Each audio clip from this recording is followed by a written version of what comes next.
Fala, amigo concurseiro, é um prazer imenso estar falando com você. Você que está me assistindo aí pelo YouTube, né? Senta aí o like, agradeço aí, faz a inscrição no canal. Você que está aí pela minha turma, né? A turma específica para o Crefito, tá? Aquele abraço imenso no coração, vamos seguir aqui. E eu tô vindo inspirado por quê? Porque a gente tem uma resolução que você tem que tomar cuidado, tá? É o Código de Processo Ético Disciplinar, perfeito? O que a gente tem? Olha só, essa resolução, a primeira coisa que essa resolução 423, de 3 de maio de 2013, ela não é o Código de Ética, tá? Ela trata sobre o procedimento para apuração de uma falta ética e, obviamente, vamos ter a audiência obedecendo contraditória, ampla defesa, o julgamento, a possibilidade de recurso, né? E até a decisão final. Maravilha? Então, ela trata de processos e procedimentos para aplicar uma determinada penalidade. Por quê? Porque ele transgrediu o Código de Ética Profissional, tá? Então, eu vou puxar aqui, eu vou lembrar para vocês, né? Na verdade, vocês já estão careca de saber, porque, obviamente, vocês estudam a lei 6.316. Ai, professor, você está falando de novo dessa lei, eu já nem lembro mais essa lei. Volta para ela. Por isso que eu tenho que, às vezes, puxar para ela e depois voltar, né? Em determinados dispositivos da lei, ela trata sobre o Código de Ética, né? Na verdade, sobre penalidades e, obviamente, sobre instâncias e tal. Então, vamos lá. Primeira coisa, o artigo 16 aqui, ó. Constitui uma infração disciplinar transgredir preceito do Código de Ética Profissional, tá? Então, o que a gente tem aqui? Primeiro, o Código de Ética Profissional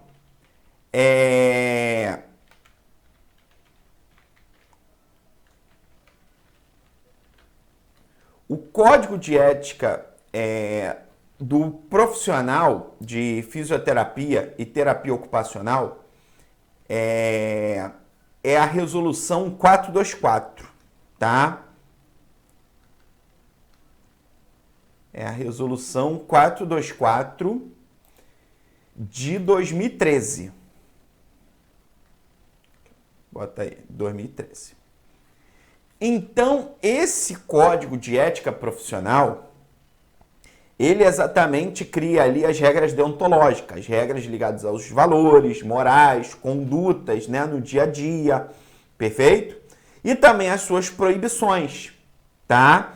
E, obviamente, se você transgredir o Código de Ética Profissional, que é a Resolução 424/2013, obviamente, vai ser aberto um procedimento, embora é processo, tá? Embora um processo ético-disciplinar, tá? Vai ser apurado por meio de um processo ético-disciplinar para aplicar determinadas penalidades, né? E, obviamente, você já estudou a Lei 6.316 e você está careca de saber as penalidades. Poxa, professor, já esqueci tudo, né? Já não lembro mais de nada. Não lembro mais da penalidade de advertência, de repreensão, de multa de até 10 vezes o valor da anuidade, de suspensão do exercício profissional ou do cancelamento, né? Que é encerrar sua atividade profissional, é o cancelamento do registro profissional. Essas penalidades, obviamente, elas vão ter uma gradação, né? Não vai ser, tem que ter um estudo sobre a conduta, tá? E, obviamente, o Código de Ética Profissional e você infringir, obviamente, transgredir o Código de Ética, você pode sofrer uma penalidade, tá? Penalidade. Então, de novo aqui comigo, advertência, repreensão, multa, Multa de até quantas? 10 vezes o valor da anuidade. A suspensão é pelo prazo de até 3 anos, não é? Cancelamento do registro funcional. Pega e recolhe a carteira, tá? É isso que você vai entender. Mas, para ocorrer isso, tem que ter um procedimento, um processo, conjunto de procedimentos, para no final aplicar a penalidade, tá? E aqui eu queria também puxar o artigo 5º, o artigo 5º e o artigo 7º.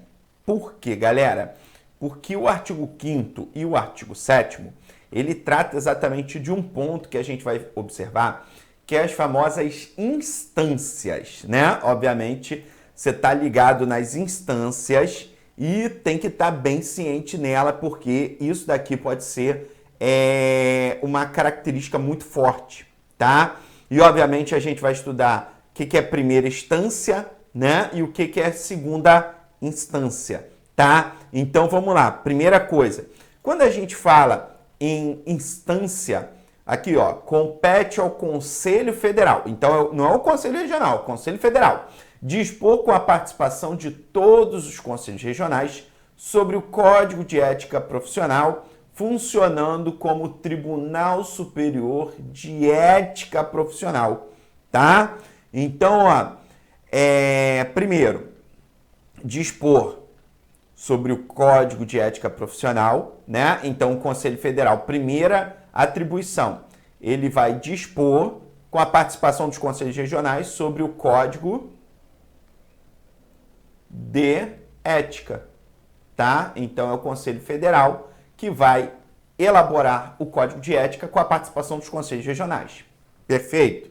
Segundo, o Conselho Federal, ele vai trabalhar como um Tribunal Superior de Ética, tá? E aí pode vir na tua prova. Tá, o Tribunal Superior de Ética é o Conselho Federal. E o Conselho Regional é um Tribunal Regional de Ética, tá? Conforme o artigo 7º. Aos conselhos regionais compete funcionar como Tribunal Regional de Ética, conhecendo, processando e decidindo os casos que lhe forem submetidos. Então a gente tem um tribunal regional e um tribunal superior. Sim, que aqui, então a gente vai falar de instâncias, tá? Mas vamos lá, artigo 1º. As normas que disciplinam processo e o procedimento por infrações ético-disciplinares são reguladas nos termos desta resolução, que tramitará em sigilo, cabendo tão somente às partes e aos seus procuradores acesso aos atos para que a fim de direito. Então, gente, cuidado. Em regra, a gente tem, em regra, o princípio da sigilosidade. A regra, gente, num processo ético profissional é o sigilo, né? Então, nada sobre o processo vai ser publicado antes do seu término. Então, eu estou falando aqui já a primeira exceção, né? Porque quando você vê essa expressão aqui, ó, em regra, aí eu tenho que falar o quê? Exceto, né? O exceto, galera, a gente tem que observar que quando a gente fala do código de processo ético, né? Por exemplo, o artigo 55. Vamos botar aqui acho que é artigo 55 do Código de Processo Ético. Artigo 55. Transitada em julgado a decisão que tenha por penalidade a cassação do exercício profissional, o Conselho Regional publicará edital no Diário Oficial da União e em jornal de grande circulação no domicílio do profissional cassado.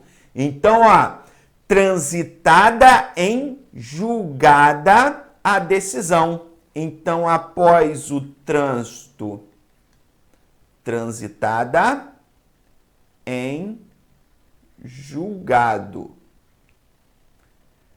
a cassação, vai ser publicado.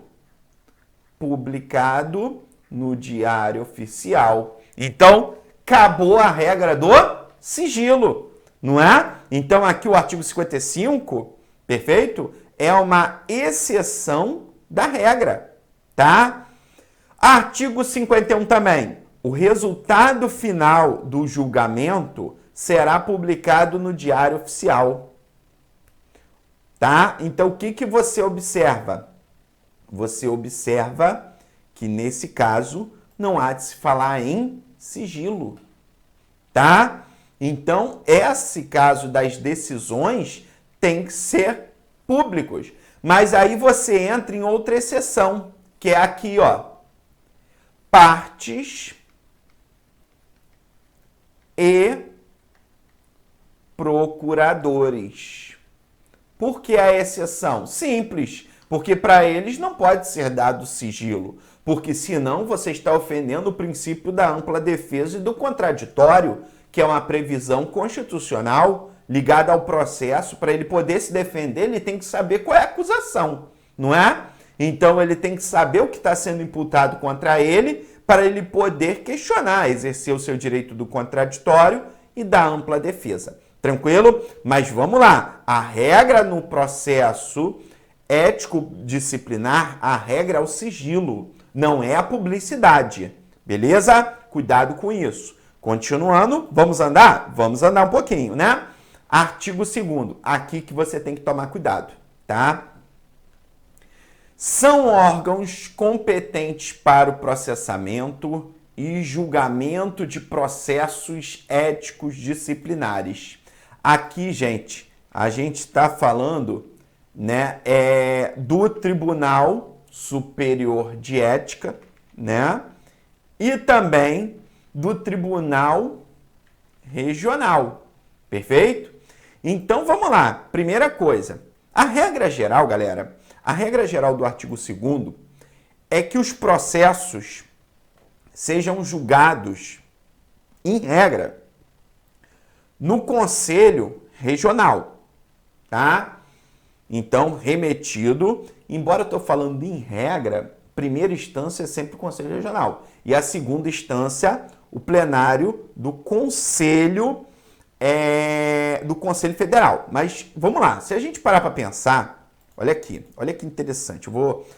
Pega um quadro branco aí, né, que é aqui. Vamos lá. A gente tem o Conselho Regional e o Conselho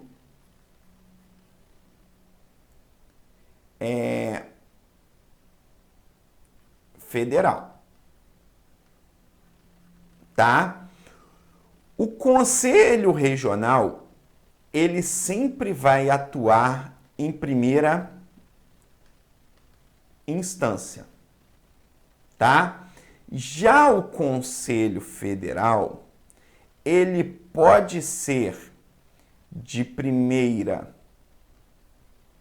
instância ou ele pode ser de segunda instância. Então é esse cuidado que eu quero que você tenha. Por quê? Porque eu não falo que sempre vai ser o Conselho Regional de primeira instância. Não, porque o Conselho Federal ele pode atuar em primeira instância. Mas aqui a gente vai ver, porque o Conselho Federal... O que tem dentro do Conselho Federal? Aqui, ó. O órgão de primeira... Marca aqui, ó. Primeira instância. O plenário do Conselho Regional, né? De terapia, o CREFITO, da circunscrição a que o profissional estiver vinculado por ocasião da prática de suposto ilícito, ressalvada a linha B. Então, vamos lá. Primeira coisa, ele está falando assim, ó, o Conselho Regional, vamos ter como primeira instância, quem vai analisar é o seu plenário, né? Quando, por ocasião da prática do suposto ilícito. No caso, Quem praticou o suposto ilícito? Você vai botar aqui. Um profissional. Um terapeuta, né? O fisioterapeuta, o terapeuta ocupacional, o profissional que praticou suposto ilícito. Tá? E aí vem, ó, ressalvado disposto na linha B. Agora aqui vem o Conselho Federal sendo órgão de primeira instância. Quando quem for processado for um membro do Conselho Regional. Então, olha aqui, ó, não é mais profissional, é um membro do Conselho Regional. Então, olha aqui, o plenário do Conselho Federal de Fisioterapia e Terapia Ocupacional, do COFITO, quando o processamento for um membro efetivo ou suplente do Conselho Regional Federal de Fisioterapia, que adotará o processo e o procedimento estabelecido na presente resolução. Então, cuidado com isso na hora da prova, galera, tá? Por quê? Porque quando a gente vê, ó, primeira instância aqui, ó, esse cuidado, quando você falar de membro do Conselho Regional e Federal. Aqui você observa, ó, que será o plenário do Conselho Federal, tá? Perfeito? Mas o plenário do Conselho Federal também atua em segunda instância, né? Então aí você observa que nesse caso, em segunda, quando a gente fala em segunda instância, a gente tem que observar que aqui é análise de recursos, né? Então, nesse caso, a gente pode elevar a possibilidade recursal, que vamos falar dos recursos, né? Perfeito?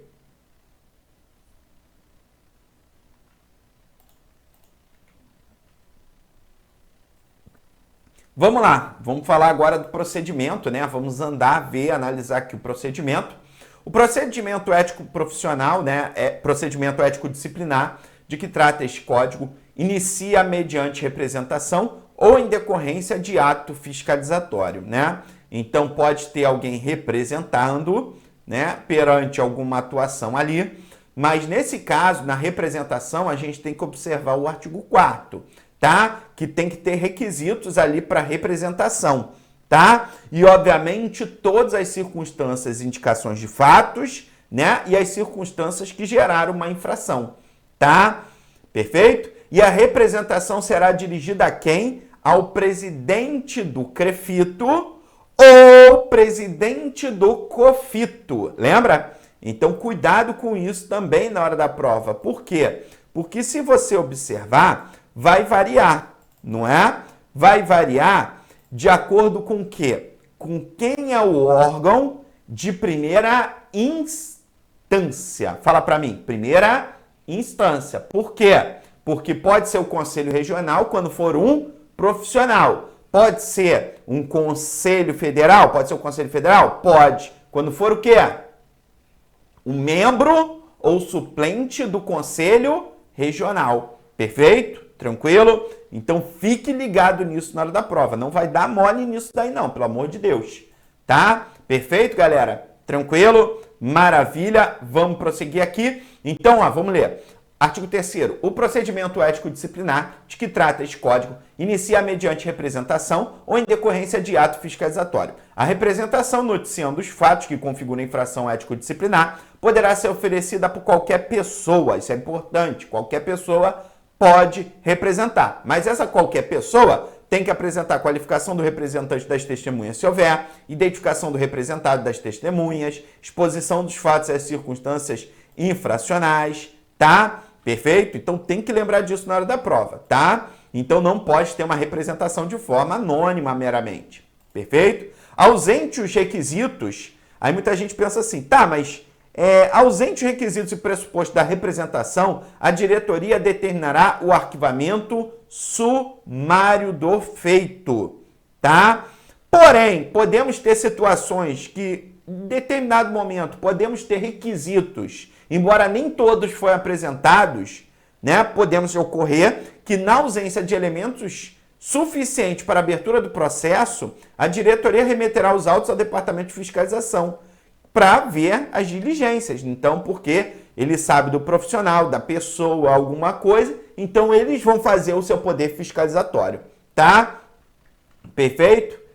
Artigo 6º, o que a gente tem? Agora é o procedimento, né? O instrutor será nomeado dentre os conselheiros efetivos, suplentes de conselheiros e profissionais da mesma classe do representado com mais de 2 anos de exercício da profissão, tá? Então tem o instrutor, né, que será nomeado mediante conselheiros, suplentes profissionais da mesma classe do representado com mais de 2 anos de exercício da profissão, cabendo-lhe, entre outras, a prática dos seguintes atos processuais.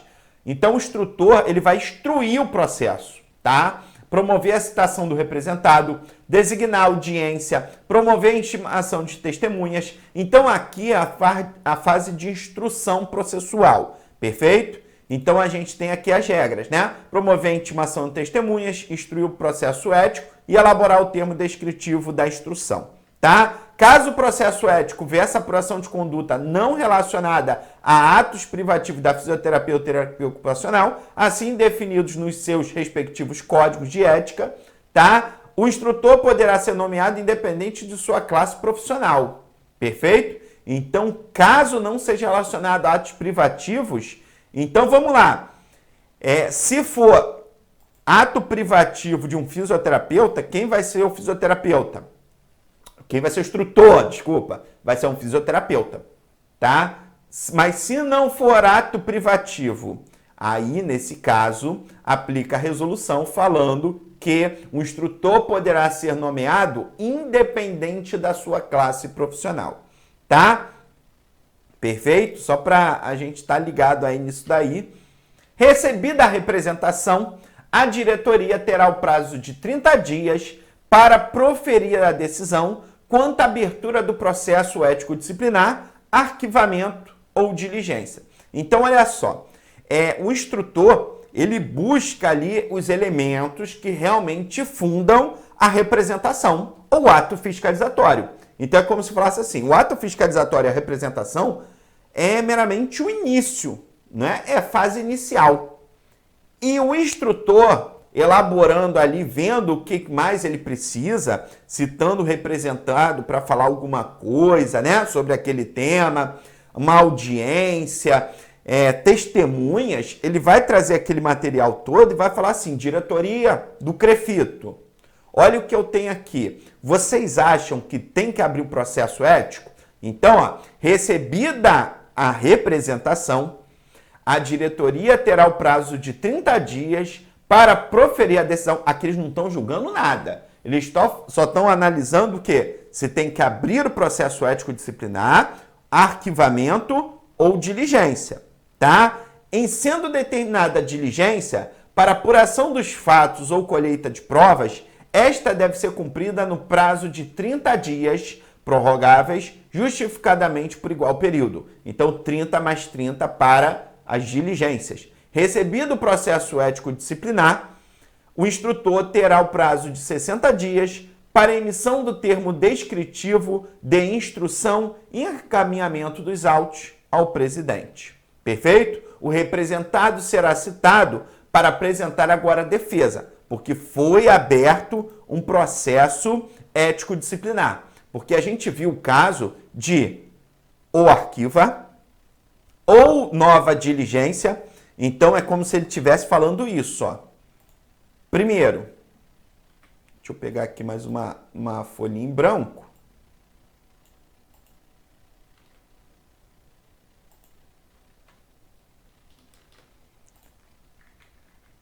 Aqui, ó. Primeiro, se a gente parar para pensar, é isso daqui, ó.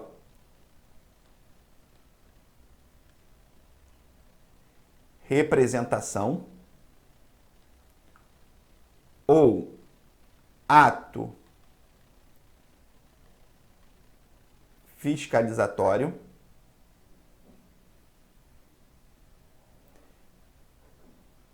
remete para um instrutor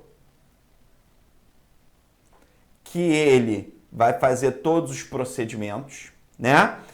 E aí você vê aqui, ó, o instrutor será nomeado dentre os conselheiros, né? Ele vai promover a citação do representado, designar a audiência, promover a intimação de testemunha, instruir o processo ético e elaborar o termo descritivo da instrução. Então, ó, recebida a representação, olha aqui, ele vai representar, porque ele vai instruir o processo ético, não é? Então, ele vai representar a diretoria quanto à abertura do processo ético, tá? Então, ó, ele vai pedir à diretoria e a diretoria vai decidir, aqui, ó, a diretoria vai decidir no prazo de 30 dias. Então, é importante, ó.